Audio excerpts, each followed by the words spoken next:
Jyotika mix writer মই জ্যোতিকা আপোনালোক সকলোকে স্বাগতম জনাইছো আশা কৰিছো আপোনালোক ভালে আছে ফ্ৰেন্ডছ মই যে পিন্ধি আছো এই কাপোৰযোৰ দেখাত লেছৰ যেন লাগিছে নহয়নে ফ্ৰেন্ডছ এইযোৰ কাপোৰ দেখাত লেছৰ যেন লাগিছে যদিও লেছ নহয় কিন্তু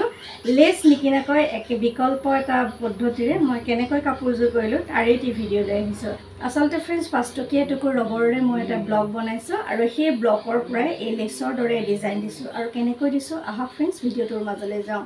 আৰু কম খৰচত কেনেকৈ কাপোৰযোৰ কৰিলো লেছ নিকিনাকৈ লেছৰ দৰে ডিজাইন দিছো প্ৰথমতে কাপোৰযোৰ চাই লওঁ আহক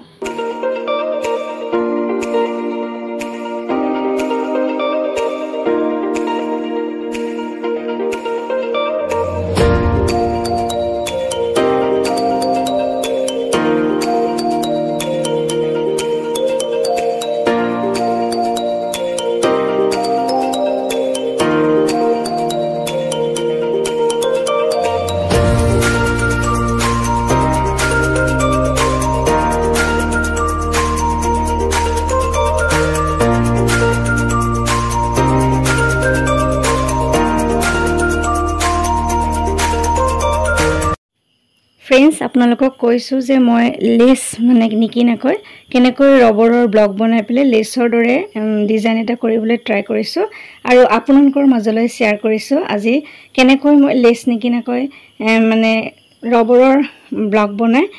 লেছৰ দৰে কাম কৰিছো প্ৰথমতে আঁকি ললো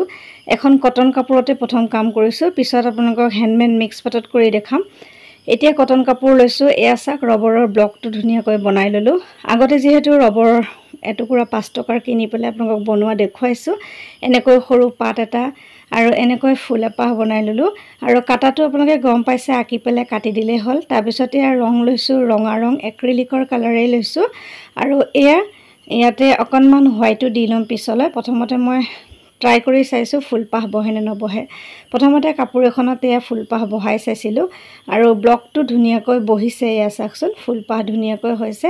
ৰবৰ টুকুৰ যদি আৰু অকনমান ডাঙৰ হলহেতেন তেতিয়া লেছৰ সম্পূৰ্ণ সমান হৈ গলহেতেন তথাপি শেপটো আনিবৰ কাৰণে প্ৰথম ট্ৰাই কৰিলো পিছত নিশ্চয় ডাঙৰ ৰবৰ টুকুৰ কাটি পেলাই মই একদম হুবহু মানে লেছৰ নিচিনা কৰিবলৈ ট্ৰাই কৰিম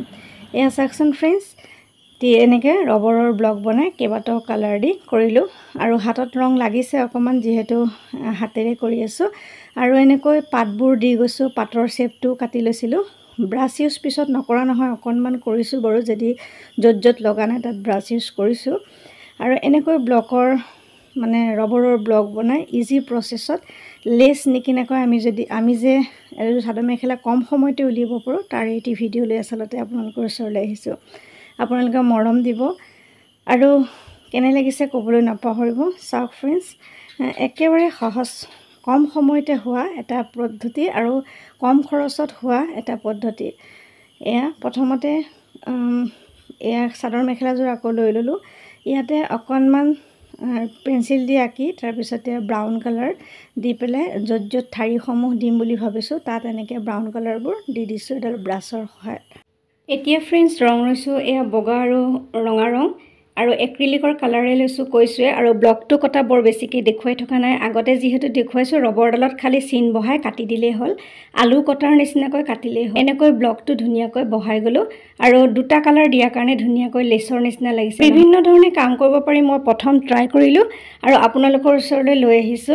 এই কাপোৰজত কেবাটাও কালাৰ দি মই কৰিবলৈ ট্ৰাই কৰিছো আৰু পাতখিনিও ঠিক সেইদৰে ধুনিয়াকৈ কাটি মানে কাটিয়ে লৈছো ৰবৰ টুকুৰ কাটি আগতে দেখিছে আপোনালোকে পাত বনোৱা হেকেটা প্ৰসেছতে পাতবোৰো বনাই দিছো বাকি লৈছো এখন ডাঠ কাগজত ৰঙা হালধীয়া ৰংটো আৰু ইয়াতে হোৱাইট কালাৰো মিক্স কৰিব লাগিব ইয়া চাও হকচোন এইদৰে ফ্ৰেন্ডছ বগা আৰু ৰঙা দিলো তাৰ পিছত ইয়েলো কালাৰ ইয়া হালধীয়া ৰঙতো এনেকৈ ৰবৰ টুকুৰ প্ৰথমতে সাফা কৰি লৈ তাৰ পিছতে হালধীয়া ৰঙো দিলো অকন ৰঙা ইয়াত ডাষ্ট হৈছে বাৰু একো নাই দুটা কালাৰ ওলাইছে সেই কাৰণে মই মছা নাছিলো তাৰ পিছত নীলা ৰঙো দিছিলো এই কাপোৰযোৰ মানে আমি লেছ লগোৱাৰ ধৰণেৰে কৰিবলৈ অকনমান ট্ৰাই কৰিলো আৰু ইয়া চাকচোন পাতখিনি দিয়াৰ আগতে এনেকুৱা ডিজাইন কৰি ললো আৰু এনেকৈ ডিজাইন কৰাৰ পিছত আমাৰ কাপোৰযোৰ লেছ লগোৱাৰ দৰে হৈছে নহয় নে আৰু আপোনালোকৰ কেনে লাগিছে এয়া চাওক দুটা কালাৰ দিয়াৰ কাৰণে ভাল লাগিছে তাৰ পিছত yellow colour green colour deep green তিনিটা ৰং মিহলাই তাৰ পিছত পাতখিনিত দিবলৈ চেষ্টা কৰিলো কোনোবাটো দিলো ডাঙৰ পাত কোনোবাটো দিলো সৰু পাত প্ৰয়োজন সাপেক্ষে কেতিয়াবা ব্ৰাছ লগাইছোঁ ইমান ব্ৰাছ লগাব লগা হোৱা নাই যিহেতু ৰবৰৰ ব্লকটো ধুনীয়াকৈ কাটিয়ে লৈছোঁ আৰু প্ৰথম আজি আপোনালোকক এই পদ্ধতিৰে কটন কাপোৰ কৰিয়ে দেখুৱালোঁ পিছত আপোনালোকক হেণ্ডমেড মিক্স পাতত কৰি দেখুৱাম এয়া চাওক সৰু পাত ডাঙৰ পাত সকলোবোৰ এনেকৈ দি গৈছিলোঁ দুটা তিনিটা কালাৰ মিহলাই লৈছোঁ বহুতে মোক কয় কিয় দুটা তিনিটা কালাৰ লয় আচলতে দুই তিনিটা কালাৰ মিহলাই যেতিয়া আমি কৰোঁ তেতিয়া আমাৰ কালাৰ কম্বিনেশ্যনটো খুব ধুনীয়া হয় আৰু দেখিবলৈও ভাল লাগে deep green deep to light কৰি আমি যেতিয়া পেইণ্টিংসমূহ কৰোঁ তেতিয়া আমাৰ পেইণ্টিংসমূহৰ উজ্জ্বলতাটোও বাঢ়ি যায় সেইকাৰণে আচলতে মই দুই তিনিটা কালাৰ ব্যৱহাৰ কৰোঁ আৰু দেখিবলৈ ভাল লগা কৰিবলৈ ট্ৰাই কৰিবৰ কাৰণে কেতিয়াবা দিব লগা হয় চাকচোন ফ্ৰেণ্ডছ কেনেকুৱা লাগিছে ইয়াত গোল পাতো ব্যৱহাৰ কৰিছোঁ দীঘলীয়া পাত সৰু পাত বিভিন্ন ধৰণৰ পাত দিছোঁ আৰু এনেকৈ লেচত ডিজাইন লগোৱাৰ দৰে মই ফেব্ৰিক পেইণ্টিঙেৰে এনেকৈ ৰবৰৰ সহায়তে ডিজাইন কৰি দিলোঁ আপোনালোকেও কৰিব পাৰে ট্ৰাই আলু কাটিও আপোনালোকে কৰিব পাৰে খালি ফুলপাহ ধুনীয়াকৈ কাটি লোৱাটোৱে কথা ফুলপাহ যেতিয়া ধুনীয়াকৈ কাটি লোৱা যায় তেনেকৈ কৰিলে আমাৰ লেচৰ ধৰণেই লাগিব এই পদ্ধতিৰে ফ্ৰেণ্ডছ আমি চেৰি ব্লুচম ফুলপাহৰ ডিজাইনো দিব পাৰোঁ কেতিয়াবা নিশ্চয় দি আপোনালোকক দেখুৱাম আপোনালোকে ভাল পাইছে নিশ্চয় সহজ পদ্ধতি নহয় জানো ফ্ৰেণ্ডছ চাদৰৰ আঁচলটোত তিনিটা দেখিছে তিনিপাহ ডাঙৰ ফুল দিছোঁ আৰু দুপাহ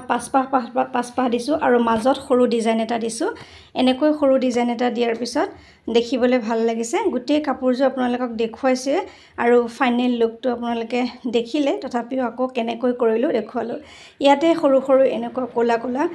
কিনিবলৈ পোৱা যায় পাথৰ এনেকৈ লগাই দিছোঁ তাতে আৰু অকণ ভাল হয় বেলেগ ডিজাইনো লগাব পাৰে মই ইয়াতে ক'লা ব্যৱহাৰ কৰিছোঁ আৰু গ্লিটাৰ ইউজ কৰিছোঁ গ্লিটাৰ দিয়াৰ লগে লগে চিকনা এটা আহি গৈছে কাপোৰযোৰ খুবেই ধুনীয়া হৈ পৰিল ফ্ৰেণ্ডছ এনেকৈ মাজে সকলোতে যিমান পাৰোঁ গ্লিটাৰ লগাই গৈছোঁ গ্লিটাৰ দি পেলাই যদি কমপ্লিট কৰা যায় খুবেই ধুনীয়া লাগে পিছত চিকনা যেতিয়া উঠি যায় খুব সুন্দৰ হৈ পৰে আপোনালোকে অকল যে ৰঙা হালধীয়া নীলা তেনেকুৱা কৰিব পাৰে নহয় বিভিন্ন ধৰণৰ কালাৰেৰে এনেকৈ ব্লক বনাই ধুনীয়া ডিজাইনৰ চাদৰ মেখেলা কৰিব পাৰে আৰু এই আঠাটোৰ সহায়তে মই ইয়াৰ পাথৰসমূহ লগাইছিলোঁ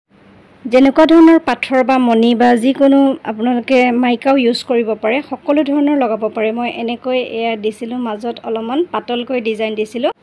সৰু ফুলকেইপাহত দিয়াৰ ধৰণে এই ডাঙৰ যিকেইপাহ ফুল আঁচলত দিছিলোঁ তাতো মই এয়া ক'লা পাথৰে ইউজ কৰিছোঁ একেটা আঠা আৰু এই একেখিনি পাথৰে ইয়াতো দি দিছোঁ ইয়াত যদি হালধীয়া দিয়ে আৰু ভাল লাগিব নহয়নে ফ্ৰেণ্ডছ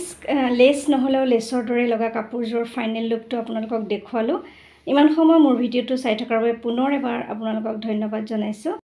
আজি ফ্ৰেণ্ডছ ইউনিক লুক এটাই আপোনালোকৰ ওচৰলৈ লৈ আহিলোঁ আমি লেচ নিকিনাকৈ লেচৰ দৰে ডিজাইন দিবলৈ ইয়াতে আপোনালোকে দেখিছে মই ৰঙা ফুল যিহেতু দিছোঁ সেইকাৰণে ইয়াৰ আঁচলটো মানে দহিটো ৰঙা বটা হৈছে ইয়াতে এনেকৈ গোটেই কাপোৰযোৰ আপোনালোকৰ ওচৰলৈ লৈ আহিলোঁ আপোনালোকে এবাৰ ট্ৰাই কৰি চাবচোন নিশ্চয় পাৰিব একেবাৰে সহজ পদ্ধতিৰে কৰা এযোৰ কাপোৰ এতিয়া ফ্ৰেণ্ডছ কওকচোন ভিডিঅ'টো চাই কেনে পালে যদি ভাল লাগিছে লাইক কৰিব কমেণ্ট কৰিব চেনেলটো ছাবস্ক্ৰাইব কৰিবলৈ নাপাহৰিব